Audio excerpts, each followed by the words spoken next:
How to create a Google form from scratch. In this video, I will show you how to create, format, customize, and share your Google Forms with others. The first thing you need to do is make sure you're signed into your Google account. Once you're logged in, head over to forms.google.com in your browser, or click on the small icons in the top right-hand corner of your browser. Then scroll down until you see Forms. Click on it to open New Form. You'll land on the Google Forms homepage, where you'll see a selection of templates at the top and any forms you've previously created below. For now, we're going to ignore the templates and start completely fresh.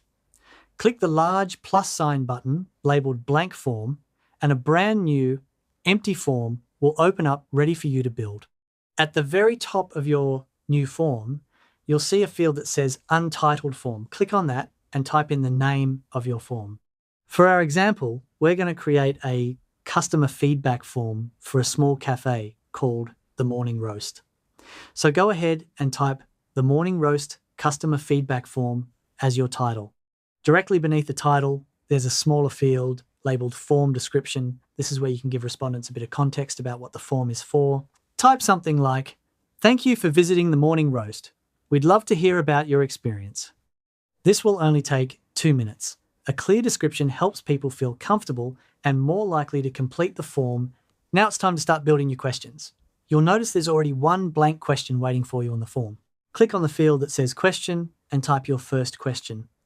For our cafe example, type, "How did you hear about the morning roast?" Next, you need to choose what type of answer you want. On the right-hand side of the question box, there's a drop-down menu that defaults to multiple choice. Click on it and you'll see a range of options including short answer, paragraph, checkboxes, drop-down, linear scale, and more. Since we want people to select from a list, keep it on multiple choice and then add your answer options below. Click Add option and type in choices like social media, word of mouth, Google search, and walked past. You can add as many options as you need. Some questions are essential and you don't want people skipping them. At the bottom right of each question card, you'll see a toggle switch labeled Required. Simply click that to turn it on, and a small red asterisk will appear next to the question, letting respondents know it must be answered before they can submit the form.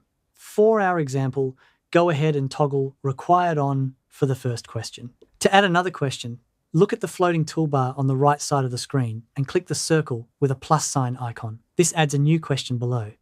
For our cafe form, let's add a second question. Click the new question field and type, "On a scale of 1 to 5, how would you rate your overall experience?" This time, change the question type to linear scale from the drop-down menu. You'll then be able to set the minimum value to 1 with the label poor and the maximum value to 5 with the label excellent. This is a great way to collect measurable, comparable data. Then add a third question by clicking the plus icon again, set the type to paragraph, and ask, "Is there anything we could do to improve your experience?" Setting this to paragraph allows people to write a longer, open-ended response. Google Forms lets you personalize the look of your form to match your brand or theme. At the top of the screen, click the paint palette icon, Customize Theme. From here, you can change the header color, select a font style, and even add a header image perfect if you want to add your cafe logo or a photo of the venue. For the morning roast, choose a warm, brown, color theme to match the cafe's brand. These small design touches make the form look far more professional and trustworthy to respondents. Before you send the form out, click on the Settings tab at the top of the page next to Questions and Responses. Here you'll find important options such as whether to collect respondents' email addresses, whether to allow people to submit the form more than once, and whether to show a confirmation message after submission. For our cafe example, turn off email collection since customers may not want to share their details, and customize the confirmation message to say, "Thank you so much for your feedback. It means the world to us here at The Morning Roast." A personalized thank you message leaves a great final impression. Before sharing your form with anyone, always preview it first.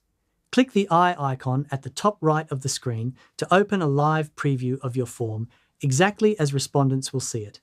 Go through and fill it out yourself to make sure all the questions make sense, the answer options work correctly, and nothing looks out of place. This is your chance to catch any typos or missing options before anyone else sees it. Once you're happy with everything, it's time to send it out. Click the purple Publish button in the top right corner. To share the form, click on the Share button next to Publish button.